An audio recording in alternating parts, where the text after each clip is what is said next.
বর্ষাকাল এখনো ভালো করে শুরুই হয়নি, আর বর্ষাকালের শুরুতেই একেবারে জলমগ্ন গুয়াহাটি মহানগরী।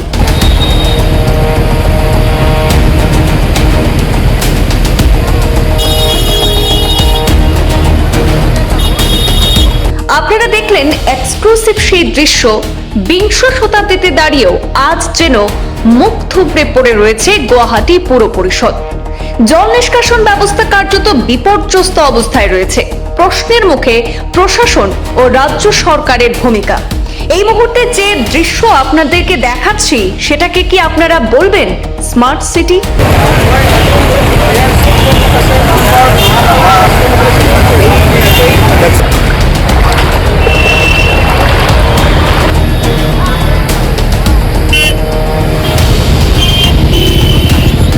উত্তর পূর্বাঞ্চলের সর্ববৃহৎ রাজ্য আসামের রাজধানী গুয়াহাটির যে অবস্থা, তা দেখলে চমকে উঠবেন আপনারাও। সামান্য বৃষ্টিতে জল জমে যাচ্ছে শহরের বিস্তীর্ণ অংশে। দর্শক বন্ধুরা, আমরা এই মুহূর্তে শহরের প্রাণকেন্দ্র তথা রুক্মিণীনগর এলাকায় সেই পরিস্থিতির দৃশ্য আপনাদের সামনে সরাসরি তুলে ধরার চেষ্টা করছি। দেখুন সেই দৃশ্য।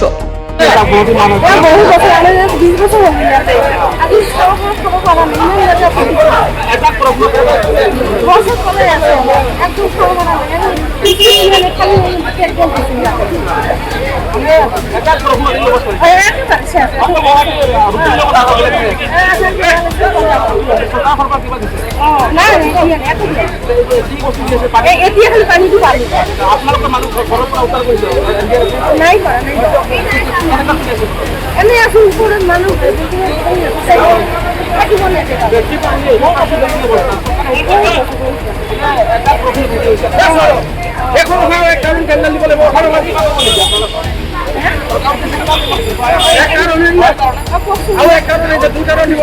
আপনারা দেখলেন গোটা ঘটনার দৃশ্যটুকু। রাজপথে দাঁড়িয়ে অসংখ্য সাধারণ মানুষ থেকে যানবাহন। নির্বিকার প্রশাসনের ভূমিকায় এনডিআরএফ এবং এসডিআরএফ বাহিনীর যৌথ অভিযানে ভুক্তভোগী জনতাকে উদ্ধার করতে ময়দান মুখে হয়েছে। অনেকেই সেখান থেকে যারা আটকে রয়েছেন জলাবদ্ধতার মধ্যে, তাদেরকে সেখান থেকে এনডিআরএফ এবং এসডিআরএফ বাহিনীর যৌথ অভিযানে ভুক্তভোগী জনতাদেরকে উদ্ধার করা চলছে। কোথাও কোথাও ত্রাণ সামগ্রী, জল, শুকনো খাবার ইত্যাদি দেওয়া হচ্ছে। কিন্তু এই ধরনের ঘটনা আর কত চলবে? কবে এইগুলো থেকে সুরাহা পাবে জনগণ? সেই প্রশ্ন কিন্তু থেকেই যাচ্ছে। সরাসরি ঘটনাস্থলে রয়েছেন আমাদের অ্যাঙ্কর চিরঞ্জিত। তার কাছ থেকে দেখুন আরো বিস্তারিত। গুয়াহাটি মহানগরী যেন একেবারেই জল নগরীতে বর্তমানে পরিণত হয়েছে। টানা কয়েক ঘন্টার বর্ষণের ফলে কার্যত জলমগ্ন হয়ে পড়েছে গুয়াহাটির বেশ কিছু অঞ্চল। এই মুহূর্তে আমরা একটি জায়গায় রয়েছি, যে মহানগরীর একটি জায়গা, সেই জায়গাতে একেবারেই যেন জলমগ্ন হয়ে পড়েছে। আপনারা সেই দৃশ্যটুকু কিন্তু এই মুহূর্তে দেখতেই পাচ্ছেন, যে কিভাবে সাধারণ মানুষের মধ্যে ত্রাণ সামগ্রী বিতরণ এবং মানুষকে উদ্ধার করার যে প্রক্রিয়া, সেই প্রক্রিয়াটুকু কিন্তু চালিয়ে যাচ্ছে এনডিআরএফ এবং এসডিআরএফ বাহিনী।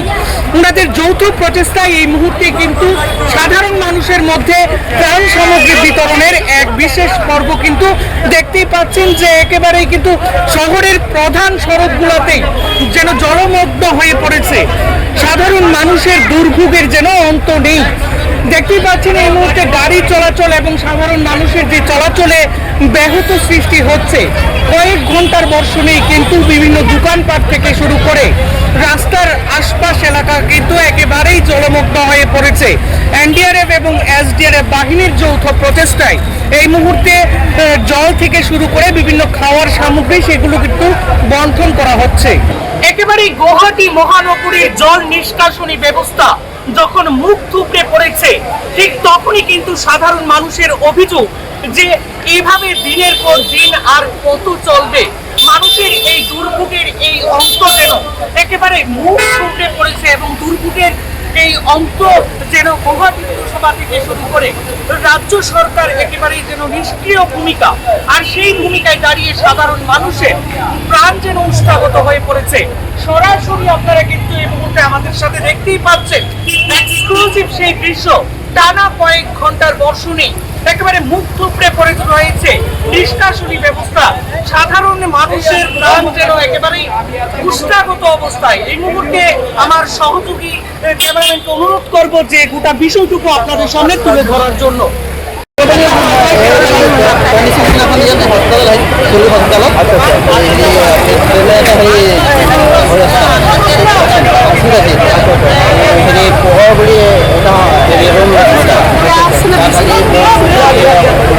পৰিস্থিতি মানে এতিয়া তাত যাব লাগিছিলে কিন্তু মানে বানপানীতে হৈ আছে এতিয়া যাব নোৱাৰা হৈ আছে এতিয়া এছডিআৰ পৰা উত্তৰ ইণ্ডিয়াৰ পৰা উত্তৰ কিবা বস্তু সামগ্ৰী দিছে বস্তুখিনি দিছে ৰাতিপুৱা খাবলৈ বিস্কুটখিনি পানী দি দিয়া হৈছে মোৰ অহাৰ পিছত কি দিয়া যায় সেইটো ক'ব পৰা নাই পানীত তলি তলি যোৱা হ্যাঁ ৰাতিপুৱা আমি বেলেগৰ তলি তলি আজি আমাৰ সাহায্য দিব লাগে কিন্তু আমাক দিয়া নাই চব ডাঙৰ ডাঙৰ ঘৰত বিভিন্ন যায় দুখীয়া মানুহ ঘৰত দিব লাগে আমি পোৱা নাই কিন্তু আজি এতিয়ালৈকে পোৱা নাই চব বেলেগত যায়